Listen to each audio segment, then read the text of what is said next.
What are we actually doing here today, Noah? Oh, yeah. We're here for a panel. This is... Oh, my gosh. Legends of Avantris from table to screen. Oh. Are you guys... Wow. Everybody smile. We're taking photos here. This is more Oh, wow. our application for next year. You guys are crazy.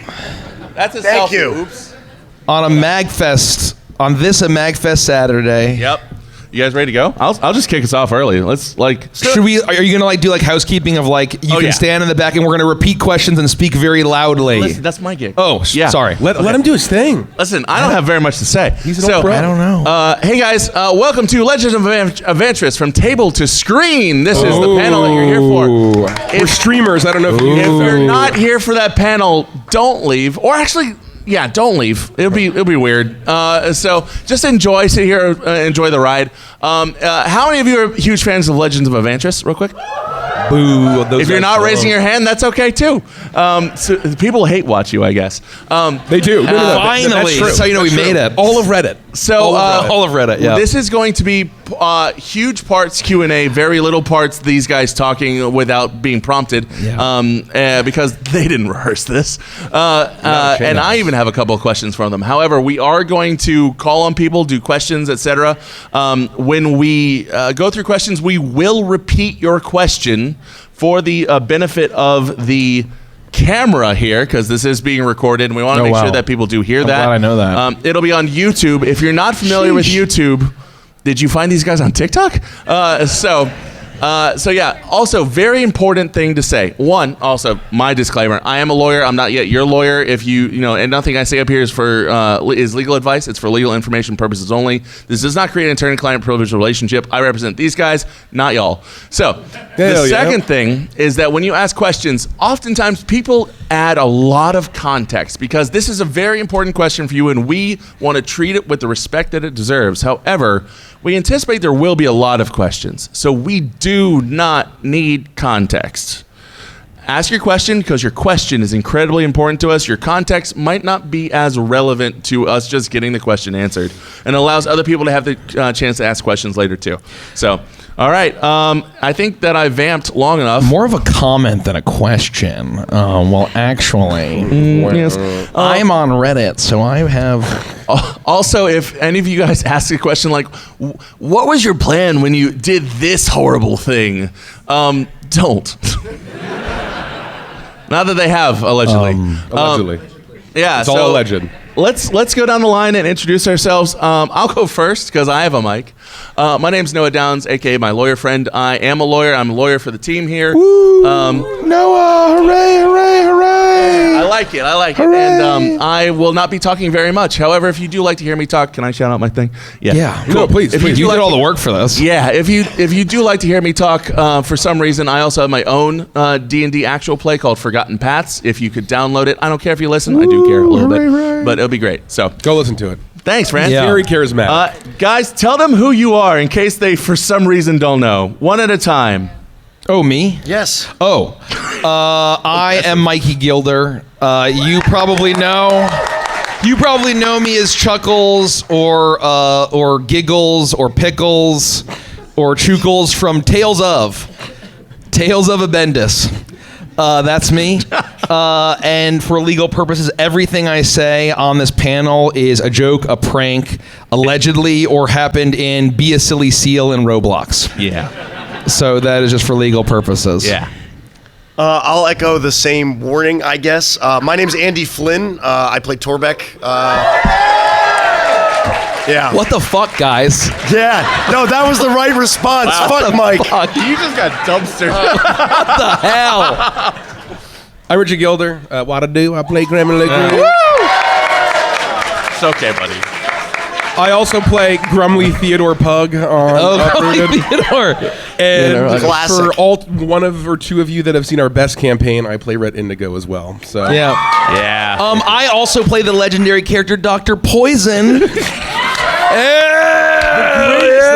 Real ones know. Real ones know. Dr. Real ones Poison. know. Real ones Yeah, know. yeah. So I'm going to can we get that microphone over to me real quick because we're gonna throw it up to for questions here in a second. Okay. But I've got the first question because this is from table to screen.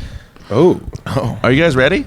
Born ready. Let it rip. Yeah. So looking back on your journey, the legend of Avantris, what is tales. something that each of you wishes you'd known before turning what is effectively playing a game with your friends into a full-blown enterprise? I got it. Can I snap this off? Please. And what advice would you give to creators that might want to be in the same position in 3 years? Okay, well, I'm not going to answer them back to back. Can I you know. Answer the one and then the other. Yeah, sure. What I wish I had told myself then, I never thought that I'd be here at MAGFest and be recognized by all of you people. Yeah. Like, what is going on? Yeah. That is crazy. Thank you for all of your support, seriously. That was awesome. Good answer. Oh. Rich, you always have a good What answer would to you tell this. yourself? Well, gosh. Or what do I you wish think you I'm knew? going to start with advice Yeah. for people. Flip-flop. My biggest point of advice is make sure if you want to stream, if you want to make any Speak kind of up. content. Speak into the mic. Oh, sorry. I got Make to love really to the gargle mic. that thing. There we go. Yeah. Is that do it because it's fun. Yeah. We streamed literally for 5 years with nobody watching, more or less, and there was $0, negative dollars in it. We did it because we loved it and we had fun and we loved each other. So make sure that that's why, and you're not trying to become an influencer. Yeah. If you want actual advice, if we're going to turn this into this, not to discourage anybody, it is very difficult. But if you think about the customer, and if you think about the audience and think about how valuable everyone's time is and how much time it takes to invest in any content, much less long-form Dungeons and Dragons content, making sure that the content that you're putting out is valuable and like trying to be as objective as possible, because the one thing is we all find our D&D campaigns very compelling, like our personal ones, but oftentimes, how many times have you been at a party when when you look at someone, you say, "Hey, in my D&D campaign," and their face just goes like this. How dare you talk about your D&D campaign? Well, in mine, I did this, right? And so that's always kind of the back and forth. And so just think about the value that you're offering, thinking about whether it's a comedy, is it drama, is it the chemistry? Find something that's a unique hook, and then that's the way to do it. Think about the customer, which would be your audience to start. Perfect. My piece of advice is something that Rich would say, and I'm just going to steal it because I know you would want to say it as well, is Rich likes to say that he's a stubborn jackass. Yeah. So never give up. That's the other thing is you Never can't give up. don't ever give up. Yeah. Like, Yeah. If you quit while things start to get hard, then you're not gonna get anywhere. Unless there's reasons where you need to. This is not advice. Yeah, if your It's not dream, legal advice. If your dream is to commit a crime, please give up. Yeah.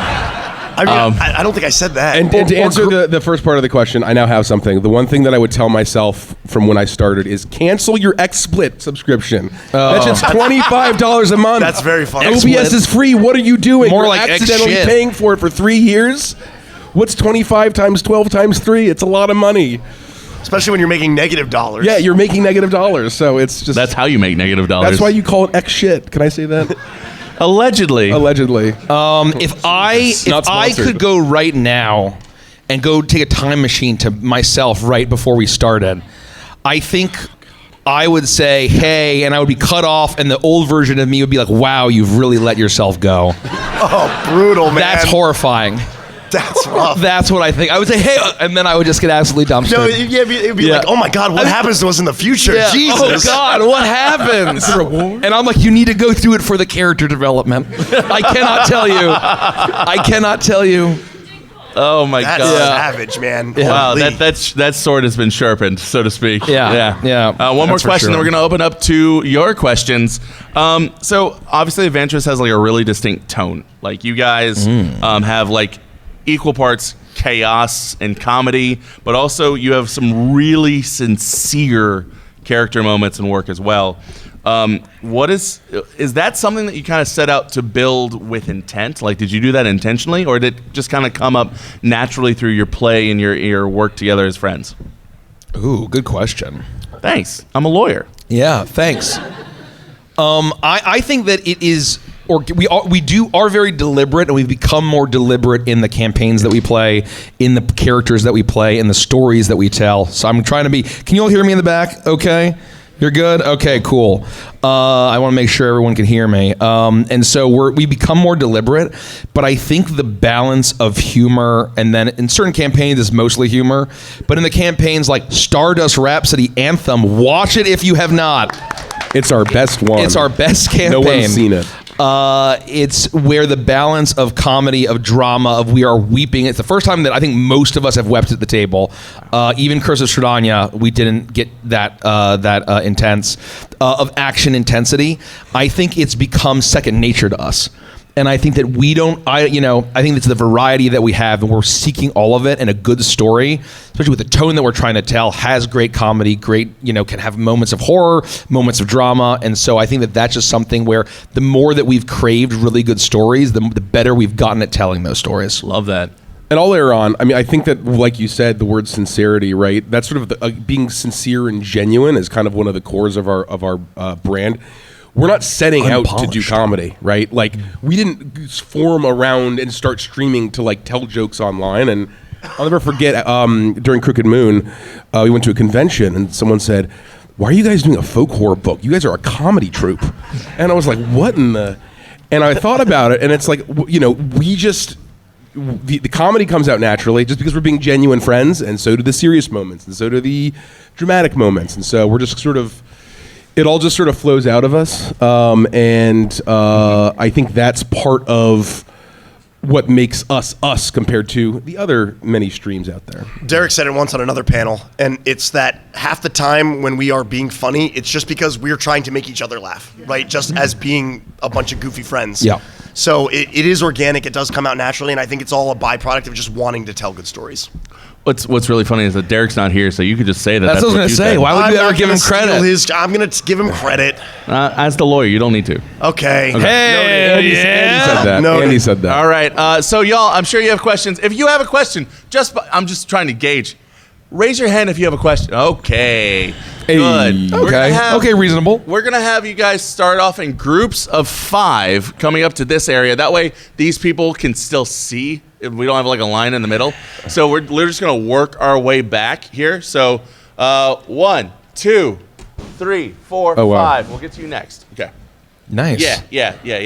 The people that stood up were the people I pointed Noah, at. you're quite organized. Is that because you're a lawyer? Oh, no. That has nothing to do with being a lawyer. Wow. It has everything to do with like an absolute fear of failure in front of all these people. Okay. Now I see why I lost the moderator job. Yeah.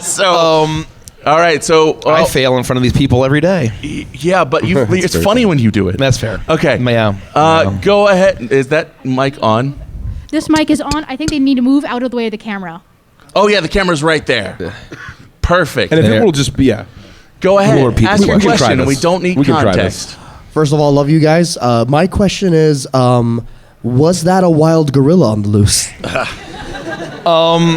You know what? We thought it was the wild gorilla on the loose, but actually it just turned out it was just Jimmy B in a gorilla costume. That's right. He just got stuck in there. Good answer. And I mean, Voiced it was by Mike Judge. Voiced by Mike Judge of Beavis and Butthead and King of the Hill fame. So yeah, it turned out it wasn't a wild gorilla. Big misunderstanding. Can you believe it? what a snafu. Yeah, Jimmy Brown. Good answer. Jimmy Great Brown. question. Yeah. Good question. Thank you. Hi, I'm GMing your Crooked Moon campaign. Hell yeah. Amazing. And I want to know, is there going to be more in the provinces since we're all just in one right now? What I can say, Yeah, go if ahead. anyone Be careful about what you say. that bought the deluxe cover, you'll notice on the spine it says Volume 1. That's not to say anything is in the works currently, but we've gotten a lot of demand. We've heard a lot of people asking, hey, provinces, we need more on provinces. So it's kicking around. And what I would say is that I don't think that you don't spin up a large and very expensive to run publishing company without the intention of publishing a lot of things in the future, is what I would say. Yeah. You can't just do that. Yep. Great question. Also, Thank if you. you don't Good have question. the deluxe copy, why not? Real quick, Mike, what's the Crooked Moon for folks that The haven't Crooked heard of Moon is a 632-page folk horror tome. It brings folk horror to 5th edition. It has player options, GM options, thecrookedmoon.com, tons of great accessories. We published it. We didn't partner with anyone. We started a publishing company. I'm the lead writer on it. We had a great team, and I'm very proud of it. You can actually buy it in the dealer hall. There is a booth that is selling it. So even the core box, I think. And they don't want to take it home, so because the books are heavy. There's 632 pages. Yeah. So if you don't have your copy, get it then. Yeah. TheCrookedMoon.com. Hi, I have a question about Crooked Moon 2. Hey, I was wondering, with creating your own manual, does that also change your approach to DMing or also playing characters? That's a great question. Very good question. With regards to an alleged Crooked Moon 2. Crooked Moon as well. Yeah. I've been talking a lot. Well, my knee-jerk reaction is to say yes. As a player who sits at your table, I think that I have noticed changes, but I don't know that I would have been able to put my finger on exactly what those were until you asked that question. So I think we have evolved naturally just through the process of publishing our own book. Yes. And I think what I would say, right, is my philosophy of I didn't know what kind of game design I liked until I saw it. And as a forever player, and so Mike, I'd love for you to elaborate GM style wise. But realizing that if anyone has been playing D&D for a while and you've seen a lot of third-party stuff, a lot of stuff on Reddit, a lot of homebrew, it's pretty wacky cuckoo out there. It is thousands of words and it's all sorts of features. It is, what's the coolest stuff I can think of? It's not, and good game design is all about restraint. And I think that publishing a module and playing at the table, I can now appreciate the connection between my experience piloting a class and a subclass that's tight and narratively thematic, while still being not simple, but elegantly designed. And I won't call out any specific third-party classes that are on D&D Beyond. Please don't. But I promise it didn't take me like 25 minutes to read through the class and then still not have a single idea of how it worked by the end of it. So, I think that for a GM, the Crooked Moon, so I mean, of the hundreds of thousands of man hours that it took to write the book, I would say 90 to 95% of that went to the adventure.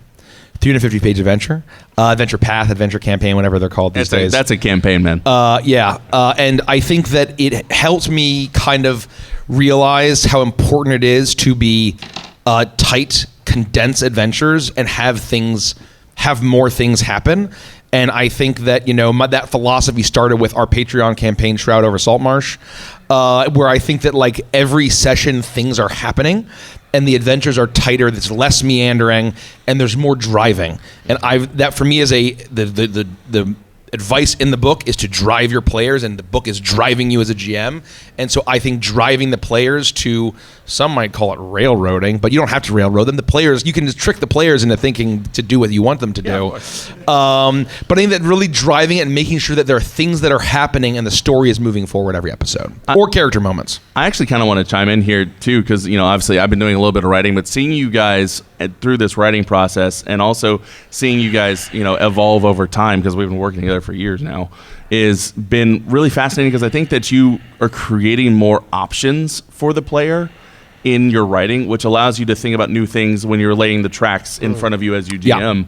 And so I think that it's created a more intentional play. Deliberate. Yeah, you're intentional and deliberate. Because you're thinking you're not planning things out necessarily. You're like, I'm going to hit this beat. But you're thinking more like, oh, I can lay this out there, and let's see which of the boys just like grabs it and runs. You know what I mean? So cool. Well said. Great question. Good Great answer. question. Yeah, Thank great you. question. Hi. Do you have a favorite moment or joke from one of your sessions? Oh man, I've got a follow up to this actually. I got one. okay. I still think one of the funniest things that ever happened at the table is in Beneath Dark Wings when Derek had Dupriest come out when he cast Clone. That was still one of the funniest, or Simulacrum. That is still one of the funniest things that has ever happened at the table. Nobody here probably has any idea what I'm talking about, but that's okay. It is the hardest I've ever laughed at the table, and I thought I was going to die. That's actually probably true. For me, I think the actual answer is all of season 1 of Stardust Rhapsody Anthem and the finale of Curse of Shredanya. But for this group, I will say the entire underground Wygor arc of Uprooted is probably just some of my favorite RPG moments of history. I think one of my favorite jokes that happened was in, for anyone who remembers, the original Stardust Rhapsody overture. We have the finale, and it's really sad. And I'm playing Chuckles, the space clown. And there's this sad moment. I'm leaving the whole thing. Spoilers for overture. And then I'm just like, oh, see you later, Mad Dog. And there's a guy that we kept in the brig. I totally forgot about. And so I had to close that loop, because even though we're cutting it short in 45 minutes, I had to close the loop, and I was very proud of myself for that joke. It was very funny. And so that's a fun joke. As a follow-up to that, is there anything that you've seen that the fans have really loved that in the moment you're like, oh, this is going to go poorly? Oh, that's a great question. Thanks. Let's think about that. Another example of a favorite moment, a favorite joke, because I was Googling Noah to see if he was on the wiki, and the first entry is one of our Witchlight episodes. And it was called the one where fire gets purged, where somehow we combined Friends with the Molten Core boss Ragnaros from World of Warcraft into a single episode, and that just goes to show what Witchlight is capable of. And I always just remember, like, that was such an amazing encapsulation of our group. So that's another favorite joke. I don't have a good example for Noah's question, but what I will say is that generally, if I find something very, very funny, it usually doesn't do as well as I think it will. Okay. That was going to be my answers. Yeah. All of my favorite moments, they're never shorts, and when they're finally made short, they don't do well, because you need context, and you need to have been playing the session and watching it, and so... people like snappy, bite-sized pieces of content. I think the thing that, when you have an NPC like Wygor, I just invented. You see in the first 30 seconds there, you see his voice change 10 times until I slide into the right accent and the right voice that I'm going to do, because he didn't exist 5 seconds before he showed up, and then he existed. It's all literally just it's happening moment to moment, because that's how Uprooted works.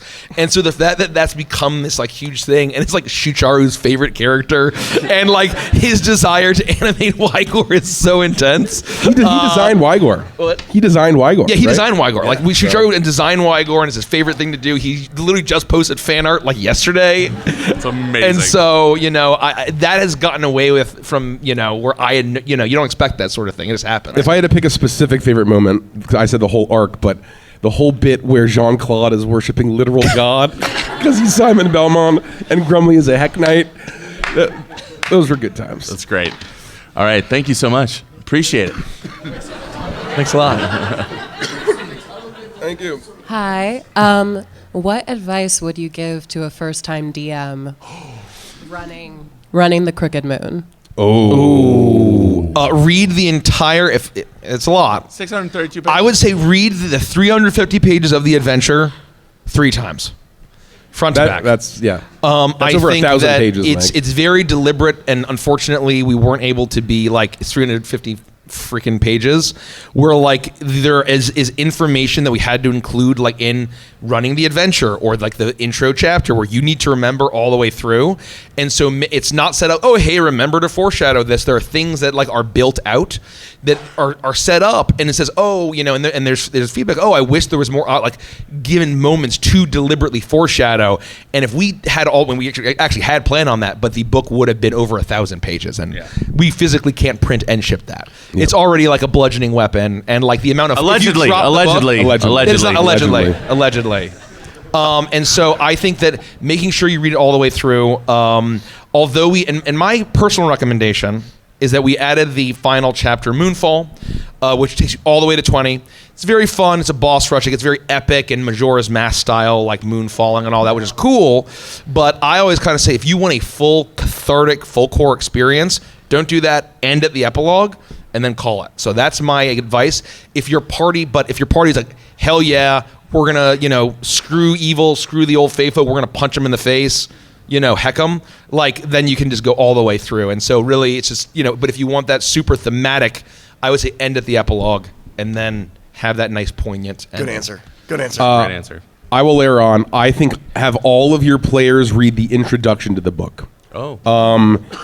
Mike did a wonderful job teeing up folk horror, what it means to play in folk horror, and then having a conversation and aligning that you want to tell a folk horror story, and use the tools in the introduction, and chapter 1 I think also has some of that too. So Farting on the skeleton is fun and laughing about it, but I think that if you want to level set and be like, hey, let's play a fun, serious, spooky campaign, as long as everybody's aligned from the beginning, you're going to have a good time. And align on the safety tools and the content stuff. It is a horror book, and so I think the things that come up the most are the teeth, the centipedes, and then the sanatorium stuff. So make spiders. We cut the spiders, right? We cut almost all the spiders. Yeah, all the spiders except for Moonfall. There's like a little bit of spidery bits. Okay. Yeah, and so on that note, like doing good lines and veils. If you're not familiar with that safety tool, Google's free. Lines and veils, so that you can know what your team is comfortable with. Also, because there's so much you set up in that first chapter in the first part of the book, your quote-unquote GM screen, not everybody actually runs with the GM screen anymore, but have those notes with you so you can quickly recall thematic things in the moment as well. Good answer. The Crooked Moon GM screen does have a lot of valuable information. Yes, it does. Available at thecrookedmoon.com. Yeah. Thank you so much. Thank you. All right, so we were going this way. Yes, that guy that had a mask on and no longer does. I like the chops. That's great, man. All right, raise the hands. All right, along the wall guy. Yep, yeah, you have life. Yeah, come on. Hey, that guy with like the wrap around the arm. That's cool. And then guy right behind him too. All right. Yeah. How many people was that? That was 5. I did it. You did it. Don't worry. If you're over here and you have a question, we are going to go in circles until they tell us to get out of here. But I'm the next panel in this room. Ha! You have all the power. All the power. Oh, yeah. By the way, guys, we get 4 F-bombs per panel. One for each of us. Yeah. Yes. What if I save mine? When can I cash it in? Well, good. I might use it. Oh, damn it. I don't think I roll haven't over used F-bombs. No, use the heck instead. I see. Yep. Yeah. All right, tie guy. Didn't use any of them. Oh, I see. Okay, makes more sense. Yes, so you guys had Matthew Lillard on, and I wanted to know if you had a dream pick for another guest on the show, what would it be? And don't offend anybody. Living or dead or either? Possible, physically possible. Oh, possible. Oh man. This is a more of a personal one. Has anyone here seen Over the Garden Wall?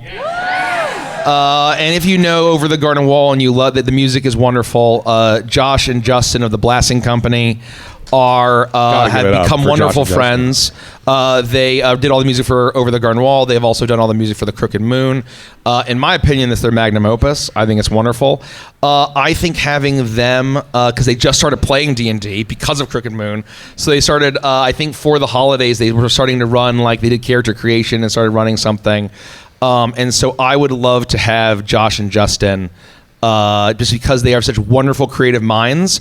And in the Crooked Moon, like of all of our collaborators, writers, artists, everyone that we worked with, Josh and Justin understood the story and the themes the most by a wide margin. And so they would get it, they get folk horror, and so that's a selfish guess. Great answer. That's a really good answer. Do you have one? Because I'm blanking here now. I'm like, oh God, I'm panicking. I'm thinking. I was hoping. Sorry, my answer was so good. Son of a gun. Andy hates everyone. You knocked that answer out of the park, brother. God. Andy, you want to pick like a celebrity. You know what I mean? That's immediately what I'm thinking something of. like clever. Hey, Andy, you could always say me. Wow!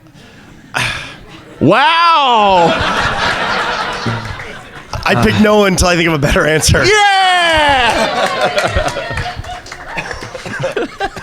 Oh man. I have another one. Yeah. Thanks, Mike. Jermaine Clement. Oh, good answer. From Flight of the Conchords, from Moana. Fantastic. He also sang on the Crooked Moon album. He's a fan of the Blasting Company. He did a great job. I think that he would be very fun at playing D&D. That makes me think the cast of What We Do in the Shadows, the TV show. Yeah. Oh, yeah. Would be very fun to play D&D. That's a great answer. Matt Berry. Great answer. Sorry. Great answer. Great answer. I would also add Gary Busey's a great pick. So. Hell yeah. Yeah. So. Thank you for the question. Great question. Great question. I like me. This is kind of like a question for someone who's like had to jump around from party to party or from campaign to, groups to groups. How do you find or keep yourself or your group consistent, even though you're not the DM? I'm going to snap this one off because Could you re-synthesize it, Andy? Yes. The question is, as someone who's jumped from table to table, different play groups, how do you work to find a group of people who you can consistently play with, right? Even if you're not the GM? Is that correct? I would say you should spend your life looking for like-minded individuals that you vibe with on a very personal level. And when you all value the same things, then you will find that your D&D parties don't fall through as much. Yeah. Great answer. I think it's really about in life finding people that are not acquaintances, but like really dear friends and true friends. I like to say, like, find people with the same sense of life as you, the same values, the same je ne sais quoi, joie de vivre. And I think that will basically find people where you can do anything together. There are people I was watching. There's a mini painter named Vince. What's his last name? Venturella. Vince Venturella. Great if you like Warhammer and painting. He does a great thing. He's been playing a home game every Tuesday for over 25 years. And the most recent it's not the original group, but the most recent person joined 14 years ago. Wow. So they've been playing D&D for that long. That's played crazy. Every week. So it is possible. I just watched a video with that yesterday. So anyway, cool. Yeah. My advice is stream it. And that this isn't to necessarily, for the audience itself, but one of the reasons why we just decided to stream was Andy and Kels had moved to Brooklyn, and it was sort of an excuse to keep us consistent and play every Wednesday. Because if it's not just, hey, we can play whenever we want because it's a fun thing to do, but if you have a perceived audience, even if it's just like 2 or 3 people are tuning in to watch, it gets everyone aligned on, hey, now we're making it our game night, and we have this thing that's beyond us that we need to keep going. Nice. And it adds a little bit of fun and theater to it. Cool. Great question. My question is, how do you feel like your storytelling has evolved as it became more popular and you had more people watching? Ooh. Has fame changed you? Yes. In certain ways. I won't elaborate. In certain ways. I think that it's definitely something where the more we've grown, I think the more that we have, basically it's prioritized the quality of content. And I think that the things that we do, we have to do well. And I think it's a nice, once again, it's you're beholden to people, you're accountable to people who they're spending their valuable time. And so I think that we're thinking about the quality of the content. And so once again, there are negatives in the sense of like things that we could have these meandering, super long form campaigns where it's basically this is our home game that continued. Like that is a lot harder to do when it's so hard to get caught up and it's confusing and there's a million characters and it's very difficult to kind of follow. And so I think that being cognizant of just quality, and I think we've just gotten better at role playing and better at telling stories. And so I think in general, our narrative campaigns are just generally tighter and stronger narratively. Yeah, I just to layer on a little bit, my answer was going to be that the way that we've changed the most is just from raw experience. We have so many reps under our belt at this point that is what I most commonly say to the guys, like, oh, look at us from 2 years ago or even 5 years ago and just how much we've grown as people and players and GMs and storytellers. I think for me, right, like if you can forget all the goofy, wacky, funny campaigns, but if you look at the 2 recent, like full-throated, kind of more serious things that we've done, Dust to Damnation, which is our Daggerheart mini 6-part 1 mini series, and then season 1 of Stardust Rhapsody Anthem, I think are probably the 2 best things we've ever done. Yeah. And a lot of that is because with the audience we have and being fortunate enough to do this for a living, along with running a publishing company, we find it necessary to put the investment in and to put the man hours in, where I can't tell you the countless hours across the team that those 15 sessions of Anthem and 6 episodes of Dust to Damnation took. It paid off tremendously. But it was a lot of hard work, where in the past we might have just been like, we'll wake up the morning of and we'll just knock it out. We all have we all have office jobs and we're tired and it's okay, whatever. We got to stream. Yep. And so because it's our, that's part of our full-time jobs, we're able to devote the time and energy to make it the best possible content. I agree that those two campaigns are the two best things we've ever done. Good answers. And great questions. Nice. Great question. Good question. Yeah. Hello, folks. My question is, I wrote it down.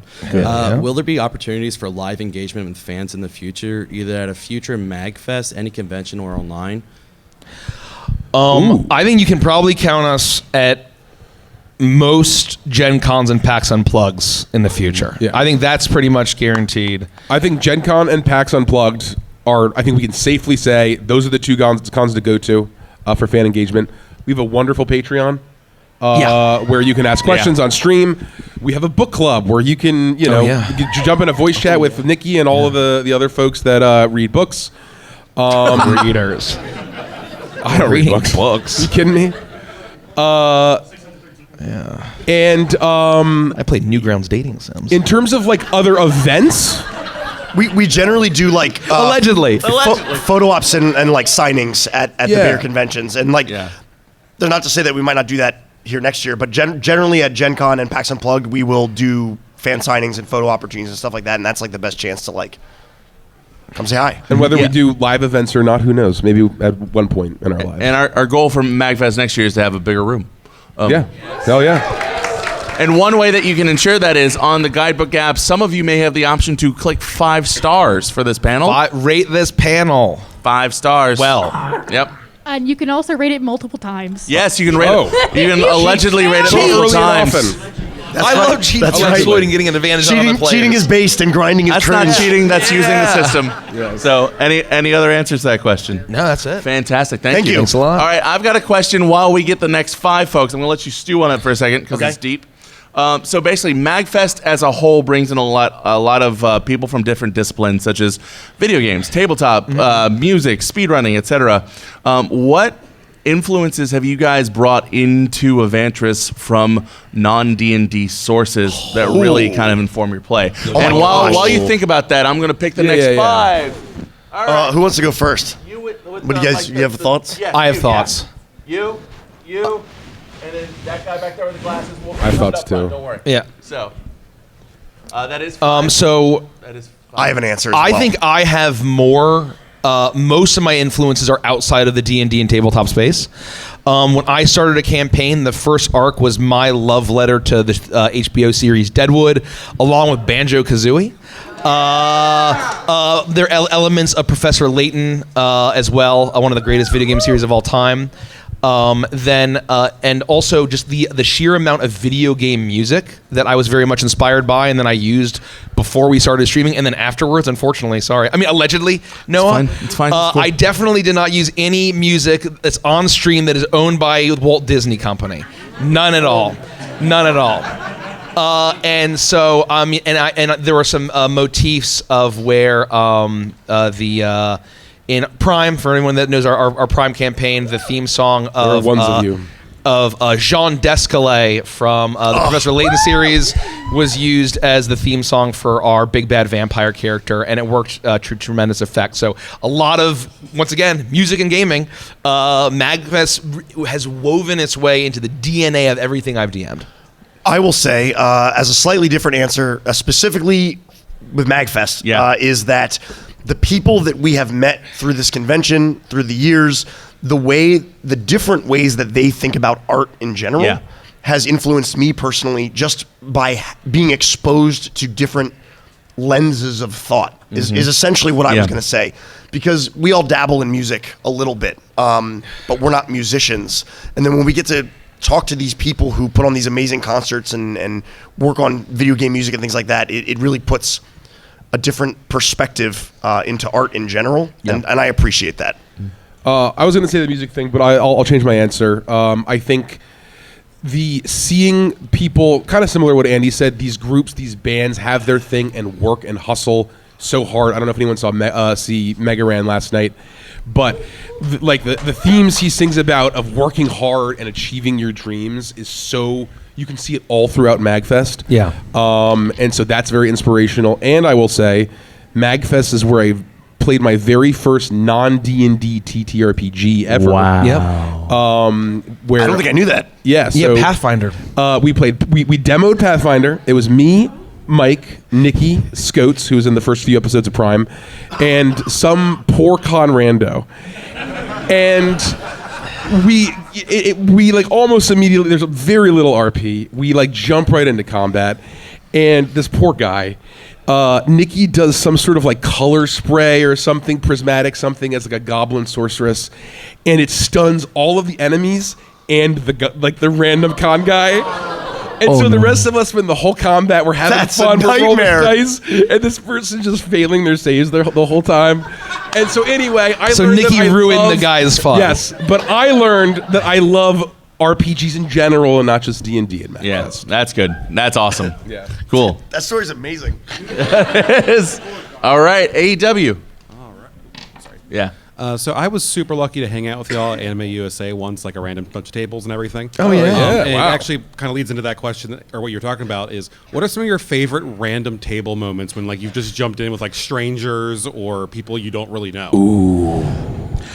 I will say one is where I don't know if anyone here has been to GaryCon or heard of GaryCon. Yeah. It is a small convention in Wisconsin. I think it was created when Gary Gygax died, and we've been guests twice. And we had played a yearly pirate board game. Check out Pirate Borg; it's amazing, by Lemethron. One of my favorite games ever. And Luke, the guy who made it, is an amazing dude. And Luke, who made it, has run the game for us. And we've had kind of these random people that we didn't know sit with us, and kind of like, you know, it was very fun of where we realized, oh my gosh, like, you know, they can get down. Yeah. Like, oh my gosh, like, there are people that you do know but you never role played with them. Like our manufacturing, the rep from our manufacturing partner Panda Games was there, and he role played, and like, you know, he's a very professional guy, and then he was able to get, you know, wacky and goofy with us, and that was really fun. And so there's people getting to know people through these random pirate board games has been very fun. So that's my answer. My answer involves Anime USA. I GM'd a game, a bunch of games at Anime USA, but there was one in particular where a brother and sister, and I think they were like 7 and 9, had never played D&D before, and were like, I want to try this. And I'm like, let's go, let's do this. And I've always said that I think that we try to be like ambassadors and stewards of the game. And I think that was a perfect example where these two kids had no idea what they were doing, but they took the leap of faith. And I felt like they trusted me to guide them on their first D&D adventure. And it was really fun. And I think they had a really great time. And I'll remember that till I die. I kind of have a similar answer to that one, where this was at GexCon in Chantilly, Virginia. In 2019, I think you might have been a player at the table. It was me, I was there. It was Andy, we were the players, and then Mike was DMing. And it was this great one-shot that Mike had thrown together, and there were these two kids there that I don't know how much D&D that they had played, but we had all these pre-generated characters, and they both picked monks, and they were like these monk bro, like Teenage Mutant Ninja Turtle like characters. It's amazing. And they just had so much fun, and the way that they just organically like developed this shared backstory, and we're trying to think of all of these like ninja things to do. It was just really inspiring, and it kind of reminded me of sort of getting into just imagination and like role play when I was that age. But their mom kept coming up, and they kept being like, hold on, wait, we're not done yet. We got to keep playing. And the mom was like, when are we going to be done here? And then eventually they had to run. It was just very like organic and wholesome. And then then all of a sudden mid-session, like, hey guys, we got to go, and they disappeared. And it was just like ships in the night, you know. But it's the beauty of I comics. actually have an answer to this one too. I was gymming at MAGFest in 2019. It was like 3 a.m.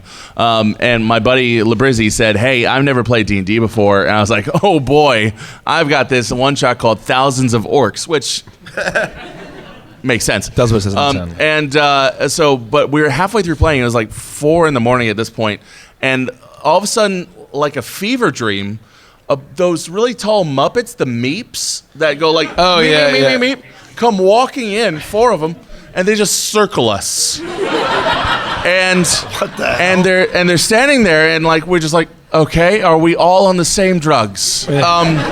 And they stayed there for an hour and a half. What the heck? Until we finished, and every time like somebody rolled a nat 20, they would go meep, meep, meep, meep, meep, meep. And like when somebody got like super intrigued, they'd be like, oh, meep, meep, meep, meep, meep, meep, meep. And then they just folded back around at the end of the hour and a half and just left. And to this day, I'm really not sure if that was ever real. believe you. Yeah, no, that didn't happen. It was crazy. Anyway, so sorry. Great question.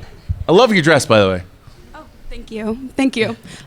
So you guys are actually the reason I started playing D&D. Hell yeah. Let's go. Let's go. I found out your YouTube shorts and just started watching. Just for new players, what kind of like research do you do just to make your characters more robust?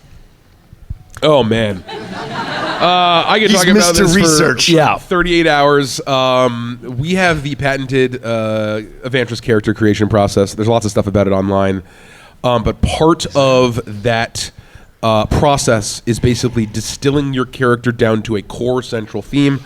The example that I always use is the character that I played in Curse of Shridanya was ambitious Victorian professor. And so every single decision that I made about that character had to point back to that core central theme. And I think that if you can do that for any of your characters, and that theme can be, if it's a strong and it's tropey and it's like classic, you're going to have a really good character. And so if your core is ambitious Victorian professors, do research on that, right? I play a Nordic kind of seer and soothsayer. And so I looked up like Norse witchcraft, right? And I looked up runes and how runes are used a little, kind of in modern rune magic, right? And also, if you like to do voices, I love to research dialects and accents and practice that. And I feel that, really having a solid accent that is thematic and fits the character enhances my role play experience very much so, and I recommend folks do that. Any other thoughts? Anything else? I'm going to just steal one thing because we haven't actually said this phrase yet, and we say it every panel. Consume good media to understand what makes a good story and what makes good characters, and emulate those things. Yeah. Good answer. I echo all that. Yeah, and on the dialect note, it really helps if you're struggling with dialects. Find one word or one phrase that gets you into the character. It unlocks that character for you. And so I use this in all of my actual plays when I need to get in, because I DM them. I need to get into a character very quickly. I just really cover the mic and then go in and say the line and then go back into it. So, yeah.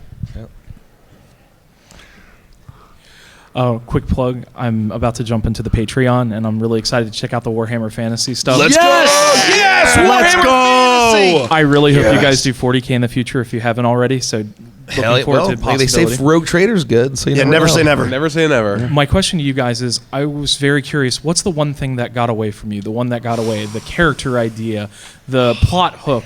What got away from you that maybe one day you hope to go back to or expand upon? I have one. Okay, If you don't take the one I'm thinking of, I'm going to steal Richie's one. Damn it. Go ahead. Go in ahead. our original Prime campaign. Fuck, I'm taking it. That's when mine. we were, because I think it's important. When we were streaming, or before we were streaming, there was rustling in a bush, and Richie's character was a dwarf Rhodak. He shot into the bush. Funny. I think he crit. And he one-shot a Kenku that was in the bush and killed it. And that was a whole plot point to take them to the city that was going to be magical, and it was basically going to be an homage that incorporated a Full Metal Alchemist inspiration, and the main villain was going to be the Demon Lord Pazuzu. Because they didn't do that, though, I created an entire campaign called Beneath Dark Wings about it, and we are one episode away from the finale. And so because they missed that, it got away, but then it came back way better as a whole campaign instead of an arc. That might be the most important crit you've ever rolled. Yeah. 100%. Thank God. And so that's also my answer. Yeah. My answer is going to be, I thought you were going to say this. I don't know why I thought you were going to say this. In Curse of Shridanya, we basically blitzed through that campaign super fast. And Mike and I always have regret that we weren't able to explore more of the relationship between Shep and Sarnax with Shepard's relationship to religion and obviously And to fire. And to fire. We just basically never touched on it at all. There was no time. And someday I would love for that to be fixed. Yeah. Very cool. Good question. Good question. Sorry. Hi guys, big fan. So I actually love your animated shorts, and I was wondering, out of all the campaigns that you guys have, which one would you like to turn into an animated series? Ooh, good question. Stardust Rhapsody Anthem. So I think the obvious choice that we have is Stardust Rhapsody Anthem. It's not even close for me. I think that the other answer, that could be a longer form thing. I think you could turn Curse of Strahdanya into a beautiful 3-season animated series. And then if you wanted to kind of go on more of the 11-minute Smiling Friends style, absurdity of the week, I think that would be perfect for Witchlight. Get rid of most of the Feywild stuff. Like, you make it IP. It's about Carnival Accru going. They're scamming one people. They're scamming this town. They're scamming, and then something crazy goes wrong. It's almost like Smiling Friends plus Gravity Falls, of like basically plus Ed, Edd and Eddy. Like the scam of the week goes horribly wrong because of some sort of weird supernatural thing, and then the next week they're at a new location scamming somebody else, and it goes horribly wrong. That's my answer. Those are the right answers.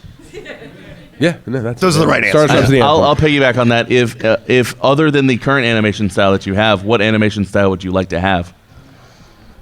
Oh man, I mean, Stardust Rhapsody Anthem is inspired by a lot of like old school 90s and 2000s anime. I think that's really cool style. We're huge fans of Arcane, and I think that what Fortiche developed is extremely expensive, so who knows if that would ever be a reality. Unreplicatable. But that would be without like 10 cents I think money. that would be my dream style, right? But it costs it's $30 million an episode, so yeah, that's kind of wacky. Get the Kickstarter ready. Just a bit. Yeah. All right, cool. Hi, I just love you guys, by the way, and I want to thank you guys for all your hard work and making what you did. So Thank you. Thank you. Anyways, I did have my question kind of stolen, but I have a new one this time. What is the hardest logistic in making Crooked Moon? Can I say the thing that I said at the book signing? Yes.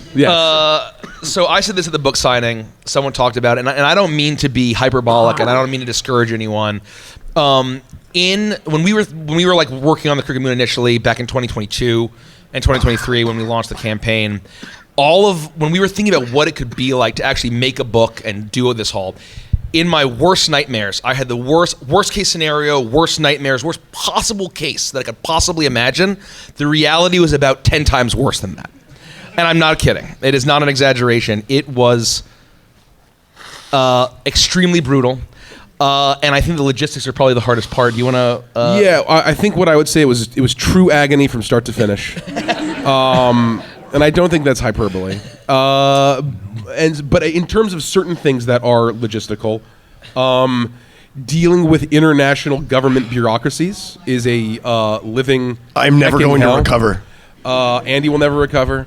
Feel free to elaborate on that. No. Actually, please don't elaborate on that. If you got to think about what it takes to go into a book, it's easy. It's like you pick up a book and it's like, oh, it's a book. This is great. I'm going to buy it for $20. And you had to write it. You had to edit it, then kick it back to the writer, then edit it again and send it to a proofreader. And that's just the words. Then you had to bring in a game designer. Then you had to bring in a developer. And then you have to have art. And then you have to have an art director. And then you have to have a layout artist, and then you have to have a manufacturing person, a pre-press person, checking the colors, checking the ink density. There's 100,000 decisions times a gazillion that you have to make, and it's just a massive, massive, massive undertaking that I think it was worth every second. Yeah, and I loved every second of the agony. I gained 100 pounds. But I think that when I see the book, right at the end of the day, and it was rough, but all that to say, the final product made it so worth it. God. And the team achieved a Herculean task, and like the word of mouth and the vibes that we're seeing, and people across the industry have been saying, and the comments of that online that when I see, this is like a first party product. This doesn't feel like a third-party product. It feels like Wizards publish it themselves, and or it's the best third-party content that's ever been made, or one of my favorite adventures I've ever read. That it makes it all worth it, and I'm extremely proud of what the whole team did. So all that to say, it was very hard, but the blood, sweat, and tears were very worth it. And let me give a real answer to pick a specific thing. I think finding the Avantris voice took months and hundreds of thousands of wasted words of chapters that have been cut. Totally deleted and rewritten, and so logistically figuring all that out, getting more budget, finding writers to sort of redo it. It was painful and expensive, but I'm glad we did it. And now I feel confident that for future products that we publish, we've sort of figured out our style of TTRPG book. Yeah, I could tell how it was going on a day-to-day basis by whether or not the Discord message I got had an emoji or not. That's right. Yeah. Yeah. Thank you. Thanks for bearing with us, Noah, during those trying times. Listen, I'm here till the end of the line, buddy. Appreciate it, all right, brother. raise hands over here. All right, so we got 1, 2, 3, 4, 5. We'll come back to you. Actually, screw it. 6. Hit us. 6. Yeah. Let's break the Come rules. on up. We'll save you for last. They're Back more there. like guidelines. Exactly right. Breaking my own rules. I'm a maverick. 10 minutes? You're a bit of a maverick. Allegedly. Allegedly. And be a silly seal on Ironically, Roblox. My son was born in the backseat of my Ford Maverick. So, yeah, that's a real story later. Hello, That's go true. ahead. Hi. So I was wondering, I don't know if this is a problem you've ever had, but getting other players to engage in role play when they really aren't, and doing so without feeling like you're taking over because you're the only one role playing. So it's very difficult. It's a difficult question and with a difficult answer because everyone is very different. I think the session 0 is always very important. Yep. And I think that a lot of times session 0s either don't happen or they aren't robust enough. And an alignment on what you're seeking from a TTRPG is the most important thing you can have. And so I think usually those out of game conversations to have of saying, hey, we're expecting a level of role play. And you don't have to do an accent. You don't have to be the best actor in the world. But just acting in character and role playing, if everyone can align on that and say, I agree, maybe starting with that sort of out of game conversation. But then I think that like it comes to usually the GM in order to be playing the NPC that is then directly engaging with the characters that are not really role playing a ton in character to hopefully bait them and make them feel comfortable. And then if that doesn't work, it may be talking about like, what's the best compromise? Do you guys have anything else? No, I mean, I was going to say that was literally us at the beginning, right? Like, we didn't know what we were doing. We didn't know how to role play. And it was like Mikey trying to pull teeth a lot of the time, right? And so we kind of learned what we needed to do and have a level-setting conversation of, like, how much are we all participating? Yeah, I would just say use voices if you can, right? And it doesn't have to be an accent, but just affecting your voice in some way so it feels like you're playing a character, and then everyone kind of jump in that way. And also RP in the first person is my big recommendation. Yeah. Don't say if I'm playing Kremi, I'm not going to, I don't say he will go over there and he will do this and then he will go. I say I will do this, I will do that. Because when you're role playing, you are playing the role, and that I feel helps it feel a little more immersive. And on that note, coming from an acting background, because I was an actor before I was a lawyer, if you look silly, that's the idea, and that's the advice to give to your friends is to say, listen, if you feel silly, cool, that's the point. That's it. Yeah, so. That's it. Hell yeah. So I was kind of wondering, like, how do you overcome that fear of embarrassment?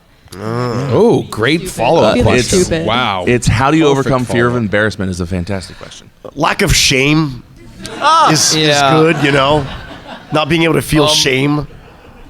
I think it actually, unfortunately or fortunately, it goes deeper to like more introspection as a human outside of TTRPGs, is kind of accepting and internalizing that what other people think literally doesn't matter.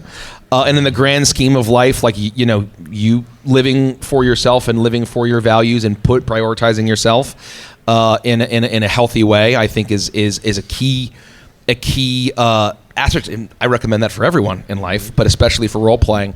And it's accepting that if you are in a game with the kind of people that you want to be role playing with, there is no embarrassment. And it's not stupid. It's not cringe. It's not absurd. That the importance is being earnest, and once again, it's finding the people that is creating a safe space for you. Play with friends that share the same values. Yep. And remember that no D&D is better than bad D&D. Yeah. Cool. Thank you. Yeah. Thank you.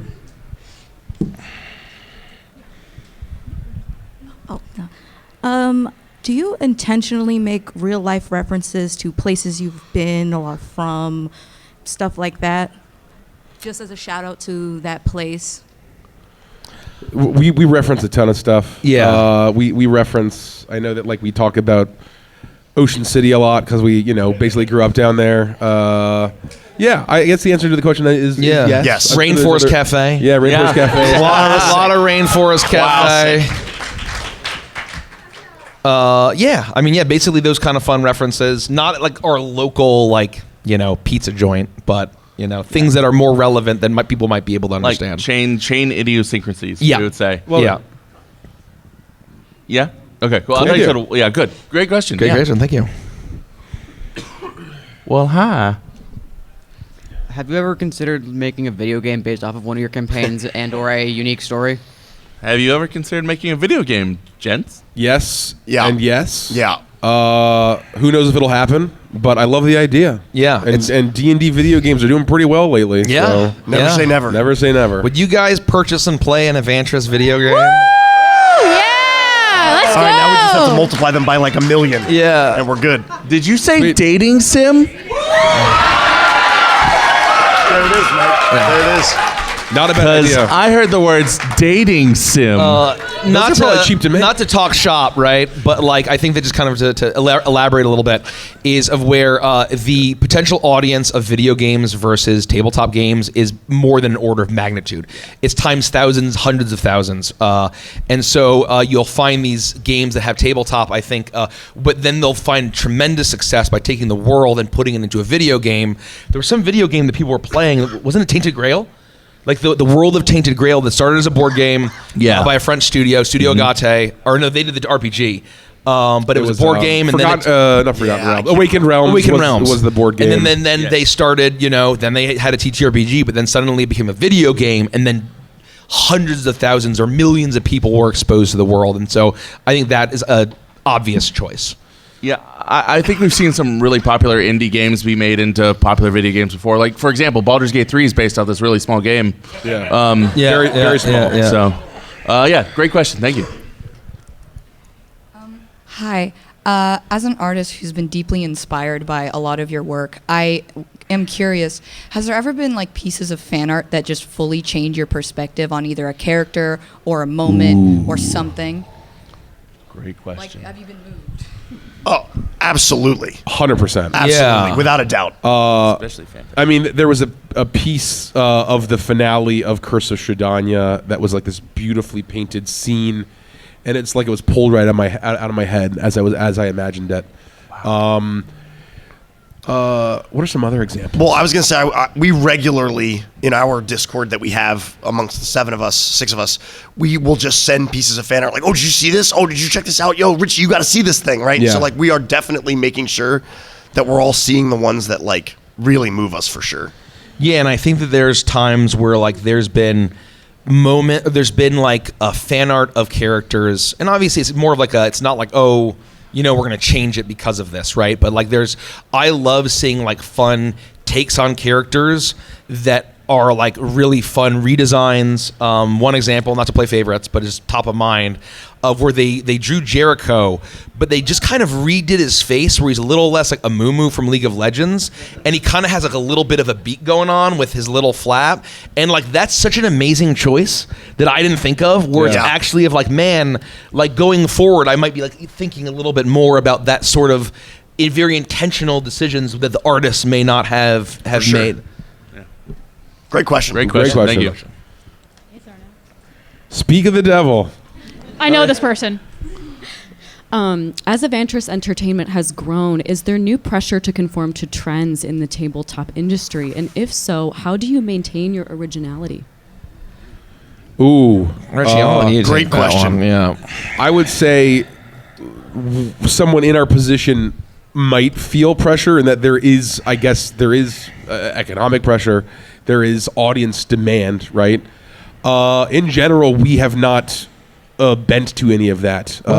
We still play in the same studio in the loft of our house, right? We still have the same, kind of camera and mic set up, and there are things where we want to increase the quality of our product with the revenue that we're generating. But I think that it is not lost on me that one of the big reasons why we're here is because we're us, and that we used to hang out with other D&D streamers back in the day, and they're all like, "We're going to be the next Critical Role. We're going to be the next Critical Role," right? And I think that the secret sauce is just be the first you, right? Yeah. And so, Be the first you. I have zero plans to have to get rid of the constant 3-window shots, right, and switch to the more Dimension 20 style, like full frame and cutting back and forth to people. Like that's not. I think there's a certain level of polish that we could get to where we'd lose the authenticity, and it'll almost feel like Uncanny Valley that I never want to lose. Yep, for sure. And it's like we got a bunch of junk in the back of knickknacks on the shelf, and we'll do our mukbangs before we start, and we'll just we're very unpolished, and obviously want to increase the quality, but I don't want to ever be fully polished.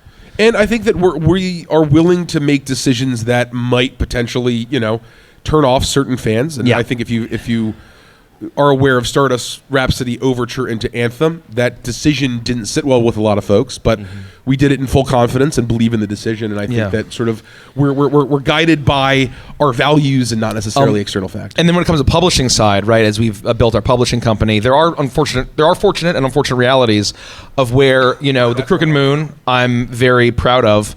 But if we didn't have to write for a general tabletop audience, in the year 2026, 2025, et cetera, it could be a lot darker, a lot more grotesque, and a lot more true to folk horror. Yeah. Right? But there's a lot of themes in folk horror that you cannot publish. Yeah. And I would never publish. And there might be some small publishers who can publish these small things that get way more intense that for a broader D&D audience we can't do. Yeah. And so those are compromises that we do have to make.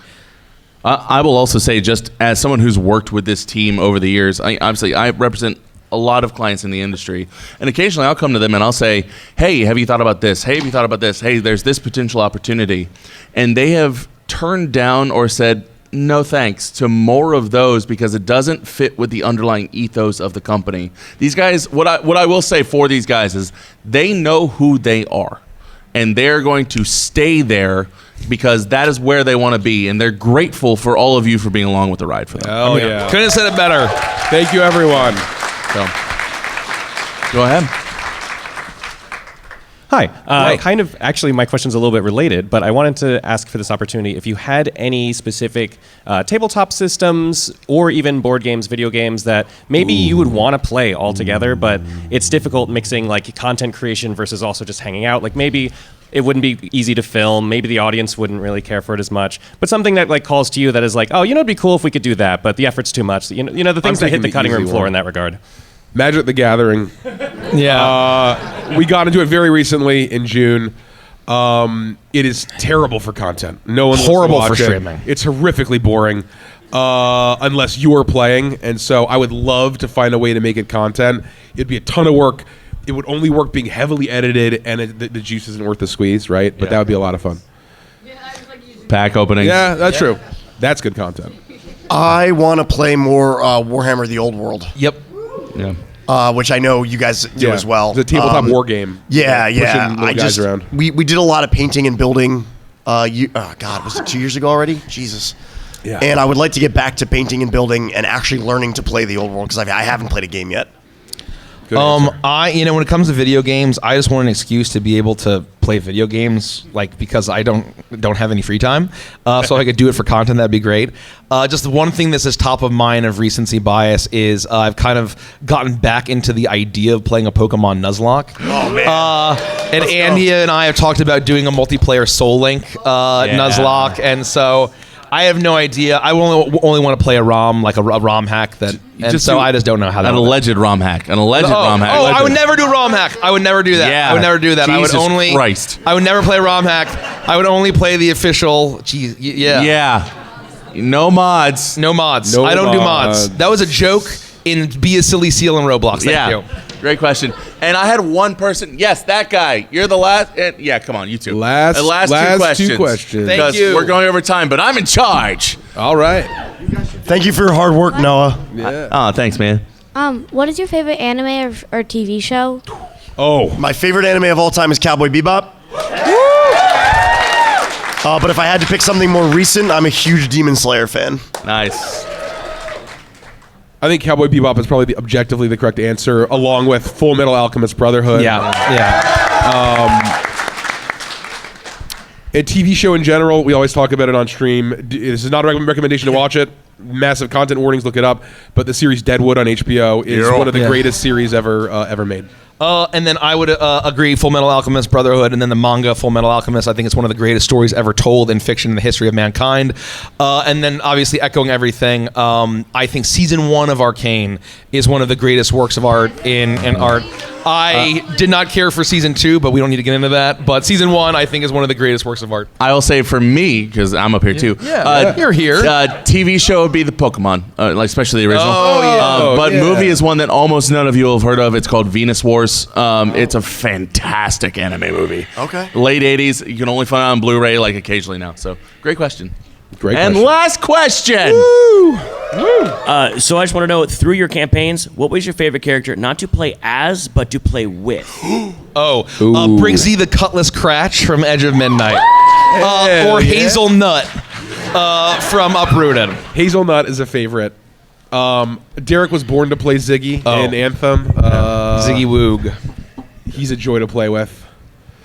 My 3 answers would be Rhett, Clayton, and Sarnax. Ooh, good answer. I was going to say Shepard and Sarnax as well. So Curse of Strahdanya, I think the chemistry that Clayton, Sarnax, and Shepard had was so magical, and it made that campaign, and it was a joy to play. And I miss those characters. Awesome.